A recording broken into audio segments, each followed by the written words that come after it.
Well, central planning has a long, long history, and it's a sad history because, and this is hard, I think, it's hard for people to understand this because it goes against something they believe down in their heart of hearts, which is that planning is a good thing, that making plans, following through on plans is good.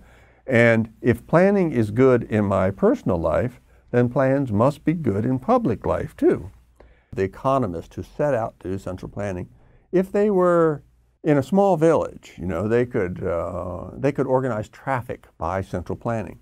They could say, Mr. Jones takes his car on this road at 4 o'clock in the afternoon, and then he'll be finished by 4:30. So then Mrs. Smith can go this way on this road, and she won't hit him. And then the bus can pass here at 5:30, and so on. They could organize traffic by central planning. That'll work in a small community.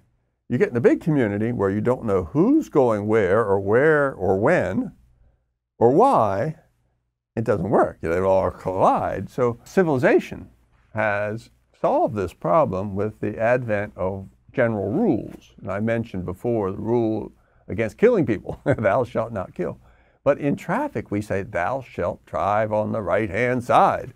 And thou shalt give priority to the car appearing on the right-hand side. Thou shalt stop at stop signs and not run over kids in crosswalks and so on. Those rules, which are very simple, they're so simple that a person of very low IQ apparently can get a driver's license and then can drive perfectly well. And as far as I know, there's no, the correlation between having an accident and IQ is inverse. So that people with high IQs are more likely to have accidents. At least I read that somewhere. I don't know if it's true. But it kind of makes sense because the guy with the high IQ is riding down the road thinking about something else and he does something stupid. And truck drivers typically have low IQs.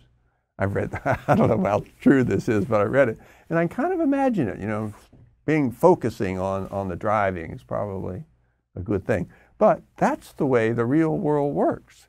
And the real world works on rules that allow people that you don't know who they are, where they're going, or why they're going to get where they're going just by following a few simple rules.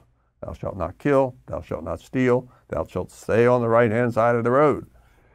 But the central planners come along as if they could know what everybody's doing, why they're doing it, when they should do it, and they set up their own rules. And they set, for example, the central bank is probably the most flagrant example. Well, the reason is that the elites have an advantage in controlling things. When you control things, you can direct resources your direction. And the elites, flagrantly in the case of modern central banking, where who's made any money in the last 10 years or who's made any money in the last 5 years? Those figures are rather shocking when you see that the class of rich people has made something like $5 trillion in the last 5 years, and the average person has made a penny. Not made a penny, in fact, lost money. The average household has less real income today than it had in 1999, and you have to wonder, how in the world did that happen? Well, the answer is, how did it happen? Well, it was centrally planned. That's the way they wanted it to happen.